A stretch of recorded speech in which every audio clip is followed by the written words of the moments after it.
Brigadier साहब, sir आप क्या समझते हैं, जहां पे मोदी साहब के आइडियोलॉजिकल कजिन बेंजामिन नेतन्याहू मौजूद हों, वहां पे वो जाने से अब तक हिचकिचा क्यों रहे हैं, अभी तक कोई फैसला क्यों ना कर सके?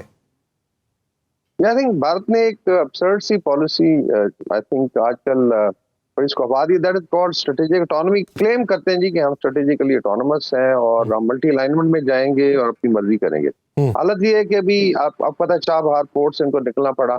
रीजन में देखा जाए, अभी डिप्लोमेट की मैं एक रिपोर्ट देख रहा था, जो शायद आई थिंक जापान से छपता है, कि वाई, और ये एंड दिसंबर की है, इसका बड़ी रिसेंट है, कि कितना ज्यादा आइसोलेट हो चुका है रीजन में। What to talk of internationally, Trump साहब तो इनको ट्रॉल करते ही रहते हैं। तो मोदी साहब जो है, आई थिंक आई वुड से सो एम्बैरेस्ड आफ्टर 10th में कि उसमें सावधान एक जगहसाई भी हुई।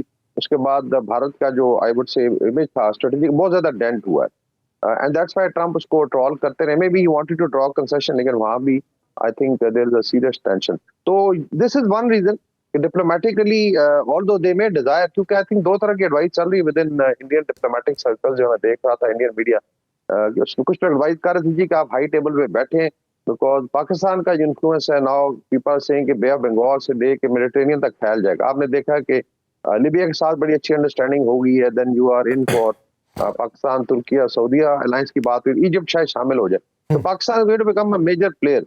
और जो स्पेस थी वेस्ट एशिया में, डिस्पाइट के अभी उस पर हम बात नहीं करते, जो यूएई ने एफर्ट की है भारत ने, आई थिंक वो भी फिजल आउट हो जाएगी। तो अभी दे फाइंड के दे आर आइसोलेटेड। तो गजा पीस में जो बेसिकली नाउ आई वुड से इसकी इंटरनेशनल सपोर्ट है।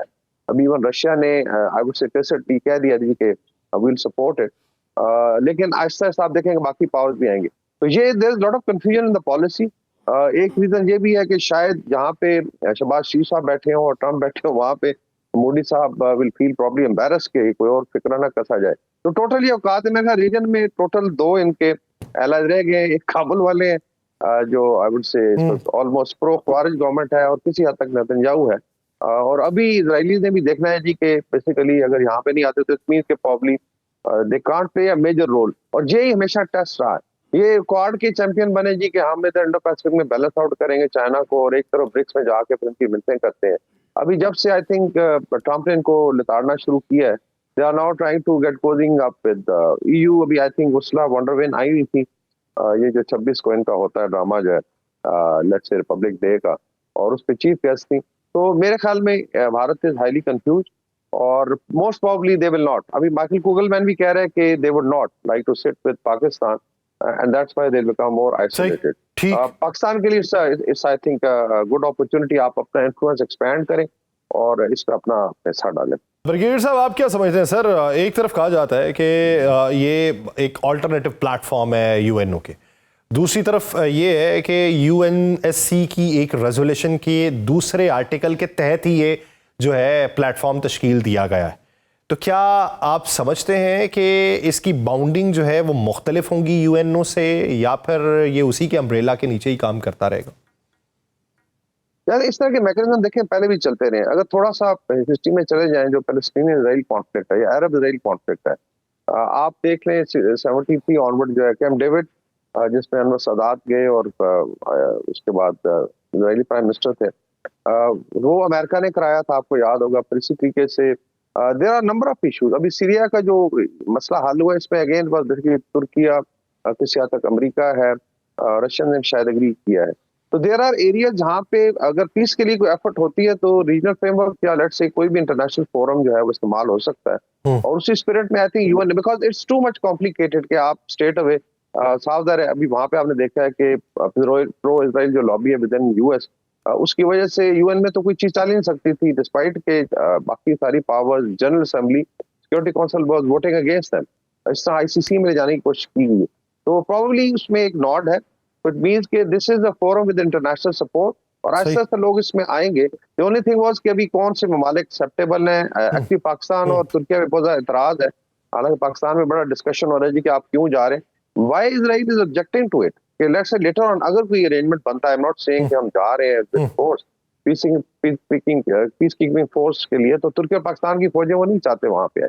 लेकिन हमें यहाँ पे वी हैव पैलेस्टीनियन कलीग्स तुर्किया में, they are very happy. Honestly जो टर्किश जो फलस्तीनी डायस्पोरा है, people have suffered a lot. I know कि इसमें पूरा जेनोसाइड हुआ, हमने सुनो पे इसमें पूरा साल प्रोग्राम किए हैं, and we were definitely we talked against atrocity जो की है इन्होंने। लेकिन इस वक्त चूंकि पीस को एक चांस दिया जा रहा है, उसके अंदर आई थिंक पार्टिसिपेट करना इज आई वुड से इट शुड बी वेलकम। आगे इसके खदोख्याल क्या होते हैं वो देखना है। ब्रिगेडियर साहब, सर आप क्या समझते हैं अब्राहम लिंकन की अगर साख के हवाले से बात की जाए, उसकी हैयत के हवाले से, या उसके ऊपर जो जंगी जहाज मौजूद होते हैं, इसके हवाले से अगर देखें तो आप इस पूरे मंजरनामे को किस नज़र से देखते हैं कि अगर ये मिडल ईस्ट के अंदर तैनात कर दिया जाता है तो क्या ये सिर्फ कोई इशारा है या ये बाकायदा हमले का फिर साइन आ चुका है? Thank you very much. Actually अगर डिप्लॉयमेंट में थोड़ा मैं मिलिट्री पर्सपेक्टिव दे दूं, then we come to your 3 possible scenarios बात है, क्योंकि तुर्किया में काफी डिस्कस हो रहा है। यूएस की जो प्रेजेंस है मिडिल ईस्ट में, जो नेवी की है, उसमें पर्शियन गल्फ है, रेड सी है और मेडिटेरेनियन है। ये इसमें नॉर्मली 2 एयरक्राफ्ट कैरियर ग्रुप हमेशा रहते हैं। तो this was the first time ये वॉइड था, तब भी इनको साउथ चाइना सी से मूव करना पड़ा। अदरवाइज जो वेनेजुएला के अगेंस्ट डिप्लॉयमेंट उसमें काफी नेवी खपी हुई है। तो मेरी अपनी असेसमेंट में अभी बिल्डअप कंप्लीट नहीं है। They need at least 2 aircraft carrier groups.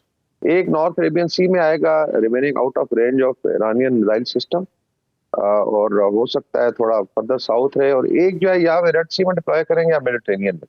तो वी हैव टू वेट। जो मेरी मिलिट्री असेसमेंट है कि 2 एयरक्राफ्ट कैरियर ग्रुप से बगैर नहीं हो सकता। अगर कोई बड़ा हमला करना है तो शायद 3 चाहिए, जो इस वक्त नहीं है।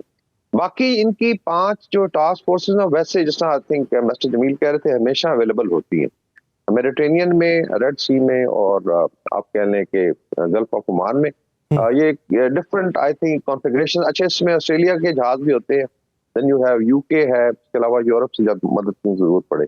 तो एक मेरे ख्याल में जो military preparation, unless they have something जो लास्ट टाइम किया था कि जो जहाज थे लॉन्ग रेंज B2 बॉम्बर्स, वो चले यूएस कॉन्टिनेंटल यूएस से आगे स्ट्राइक है, तो that could be another scenario. अगर कोई मैसिव स्ट्राइक करनी है तो अभी तक बिल्डअप मुकम्मल नहीं है। ये एक वॉइड फिल किया गया कि यहाँ पे मिलिट्री कैपेबिलिटी हो। अभी आ जाते हैं जो 3 सिनेरियोज बन रहे हैं, यहाँ पे डिस्कस हो रहा है। एक तो ये कि तुर्किया में एक कंसेंसस है कि खुदा ना खासा ईरान अगर फॉल करता है तो देन 2 वेक्टर्स बनेंगे, एक ईस्ट की तरफ मूव करेगा टुवर्ड पाकिस्तान और एक नॉर्थ वेस्ट टर्की की तरफ। इसका मतलब है नेक्स्ट फेज में ये 2 मुल्क हैं, बड़ा क्लियरली यहाँ पे क्लैरिटी। दैट्स वाई फिर मुस्लिम नेटो की बात हो रही है कि ये होने नहीं दिया जाएगा, and that's why Iran, Pakistan, सऊदीया है। बल्कि एक वेक्टर कहते हैं साउथ जाएगा टुवर्ड्स सऊदी अरेबिया। 3 बड़ी मिडिल पावर्स रह गई हैं, उनको डिस्टेबलाइज किया जाएगा। लेकिन 3 सिनेरियोज हैं, उसमें एक है कि just saber rattling, pressure tactics है, और ईरान को इतना प्रेशराइज किया जाए थ्रू इंटरनल एंड एक्सटर्नल के नेगोशिएटिंग टेबल पे लाया जाए।